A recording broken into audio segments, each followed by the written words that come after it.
Polri sebagai pelaksana dan penegak hukum dari seluruh undang-undang yang memuat tindak pidana, serta menjadikan Polri sebagai gerbang awal dari sistem peradilan pidana dan perdata. Personil Polri juga diharapkan mampu menguasai materi-materi hukum acara, mampu membuat dan memberikan analisis hukum atas permasalahan yang dihadapi institusi Polri.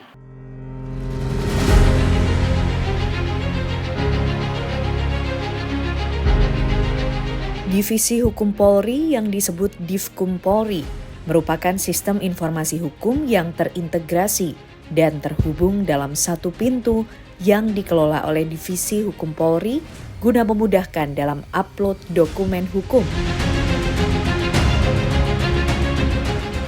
Divisi Hukum Polri sebagai salah satu staf unsur pengawas dan pembantu pimpinan, secara organisasi mempunyai peran dan fungsi bertugas membina dan mengembangkan hukum dengan menyelenggarakan bantuan hukum, kerjasama, dan penyuluhan hukum, serta menyusun, mendokumentasikan, dan menginformasikan produk hukum.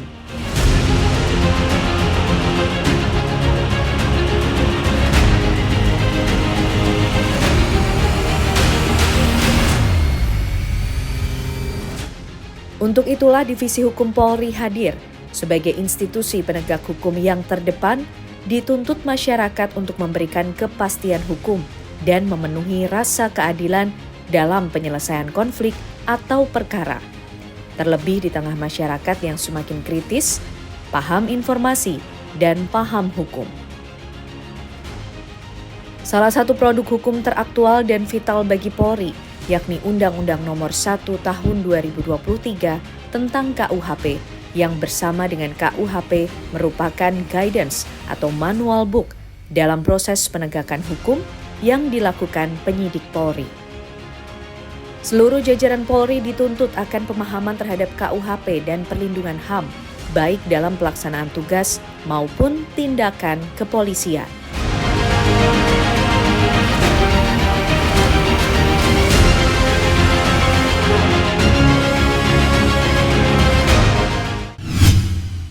Pemirsa, Anda menyaksikan Bintang Bicara bersama saya Ken Ana, dan kali ini kami memiliki kesempatan untuk berbincang dengan Brigjen Pol Dr. Jayadi SIK MH, Kepala Biro Kerjasama dan Penyuluhan Hukum Divisi Hukum Polri, untuk membahas mengenai tema penyelesaian sengketa hukum dengan pendekatan restoratif justice. Pak Jayadi, apa kabar Pak? Sehat? Alhamdulillah sehat. Mbak Ken gimana kabarnya? Sehat luar biasa sehat, juga. Ya? Oke, Pak Jayadi, sebelumnya kalau kita membahas mengenai penegakan hukum sendiri, ini nampaknya begitu dekat dengan masyarakat, Pak. Betul. Tapi yang kita juga ingin tahu di awal, apa sebenarnya yang menjadi tugas dan juga tanggung jawab dari Divisi Hukum Polri? Ya, kalau kita berbicara tentang tugas Polri, sebelum nanti kami jelaskan terkait dengan tugas Divisi Hukum Polri, sebenarnya acuannya banyak instrumen hukum yang menjadi dasar pelaksanaan tugas Polri.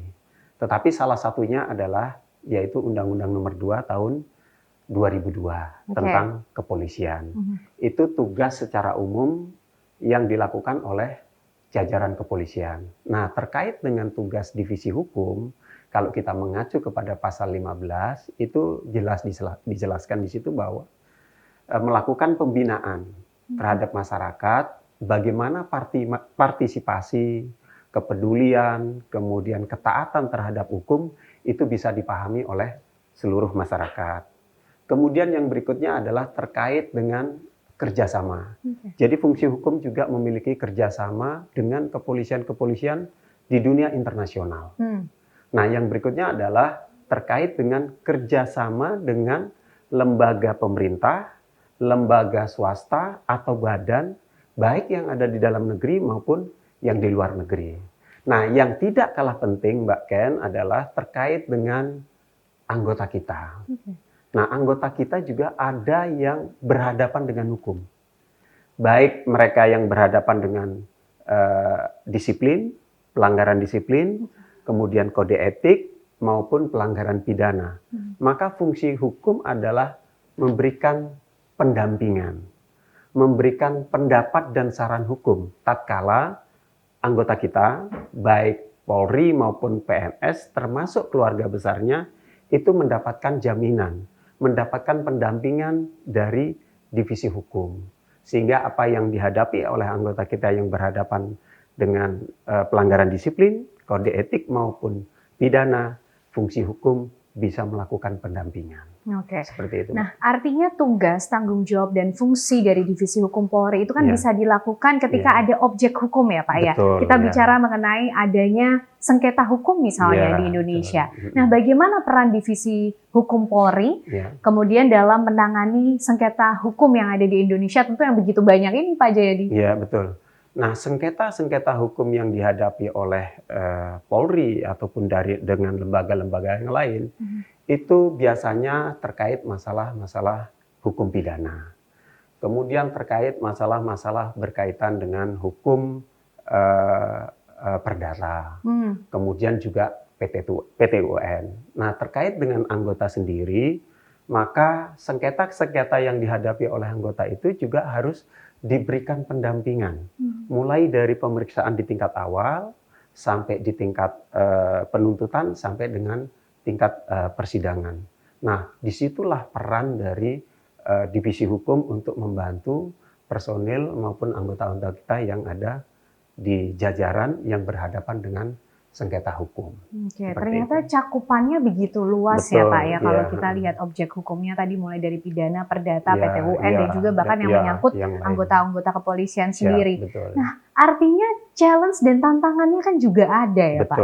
Apa saja kira-kira yang menjadi tantangan khususnya bagi Divisi Hukum Polri dalam menjalankan fungsinya tadi Pak? Tantangan juga cukup banyak yang dihadapi oleh divisi hukum.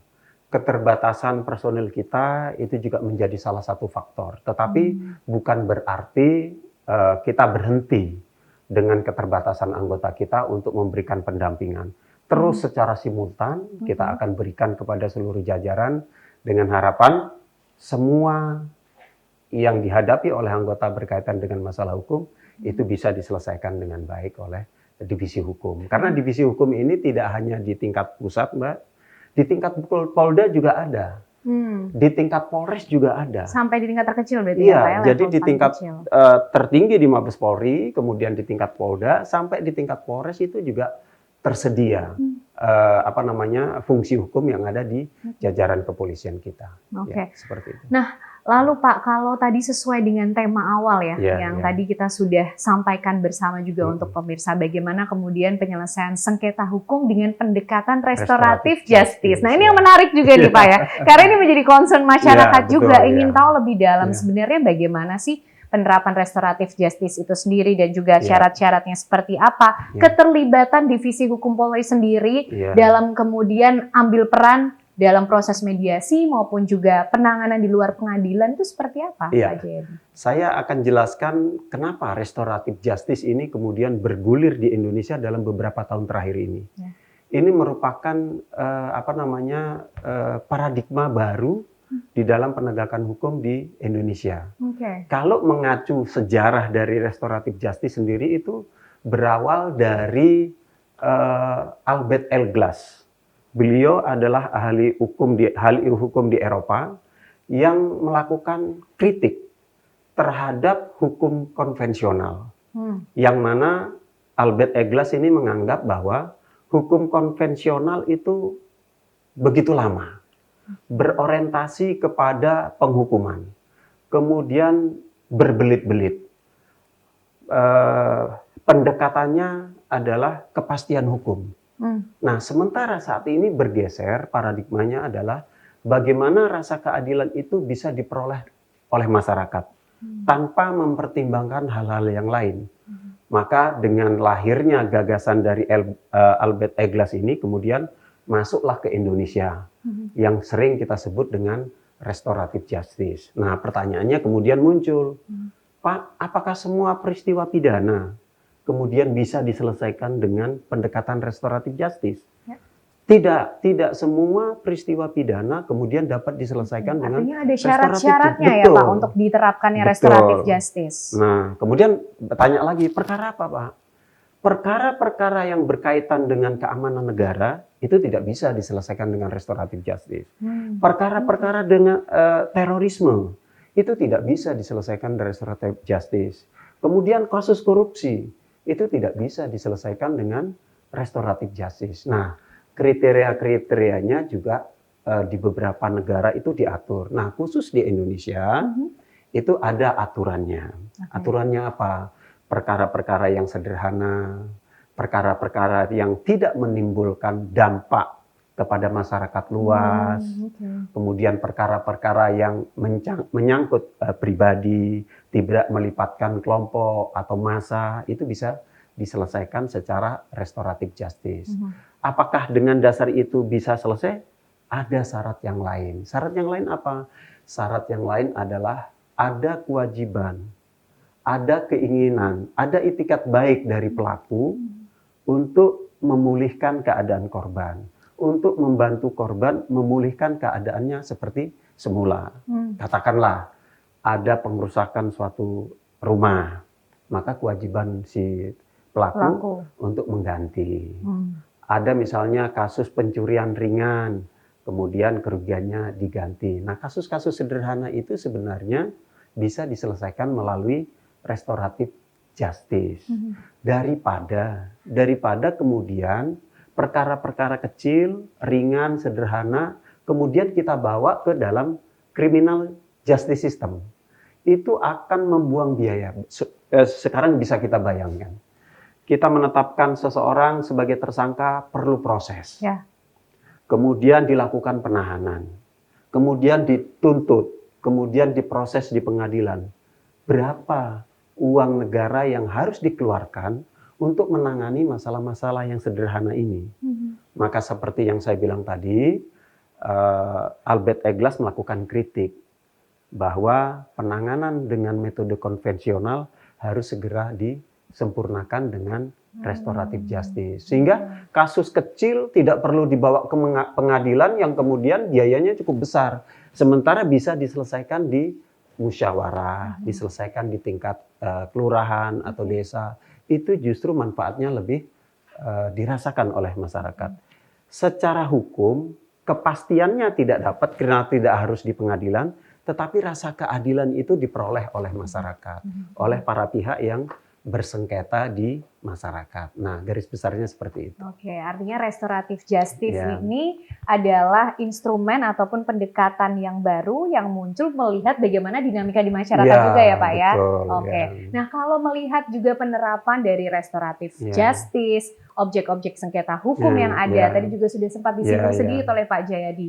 Divisi Hukum Polri juga ternyata menjalin kerjasama dengan instansi maupun lembaga lain ya Pak ya, dalam menyelesaikan sengketa-sengketa hukum. Nah, itu seperti apa sih Pak? Jadi di dalam hukum acara kita, KUHP kita itu ada yang disebut dengan criminal justice system.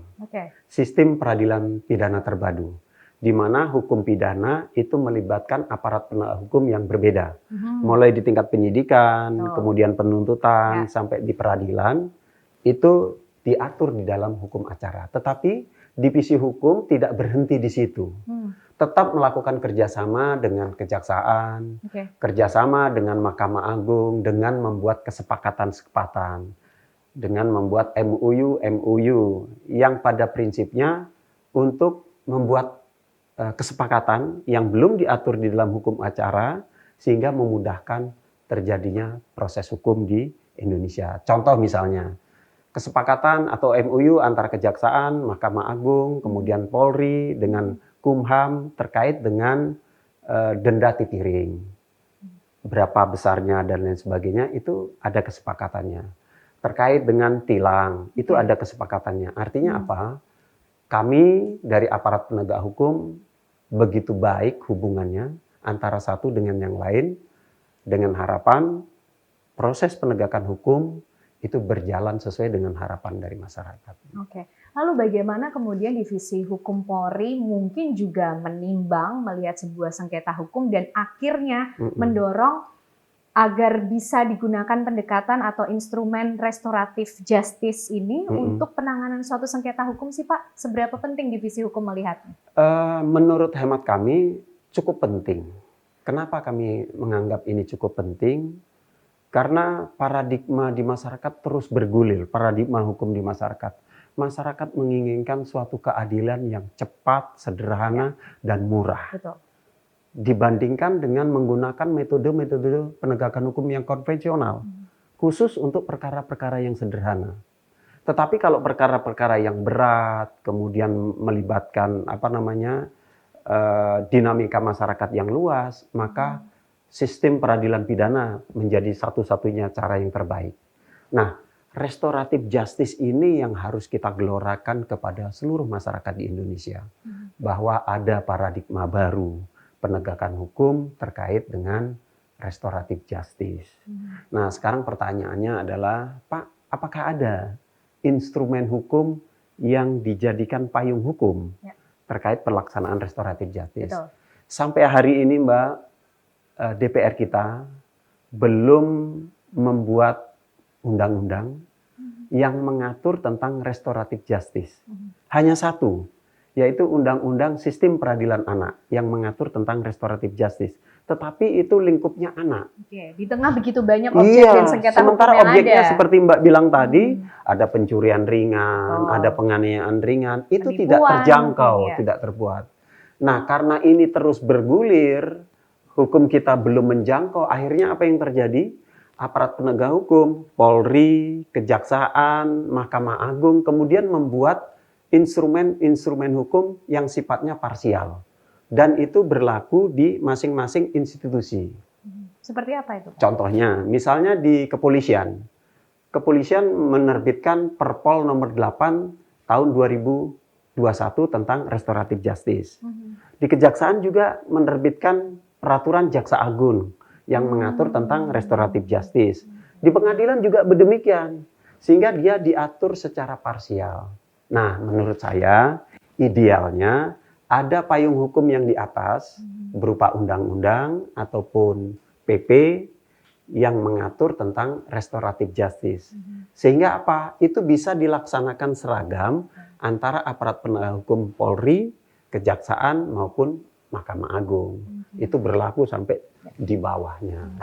Baik, berarti perlu adanya perhatian, concern dan juga percepatan ya Pak Ya, dalam menghadirkan betul. payung ataupun juga instrumen hukum dalam penerapan restoratif justice. Sehingga setiap lembaga tadi bisa bekerja lebih terarah lagi, Ya, lebih solid lagi dan ya. semakin cepat dalam Semakin penanganan cepat. sengketa Betul. hukumnya. Tapi nanti kita akan bahas lebih detail lagi ya Pak, kasus demi kasus dalam pendekatan restoratif justice yang digunakan di sengketa hukum di Indonesia. Oke, ya. Usai jeda pemirsa, kami kembali untuk Anda. Ya.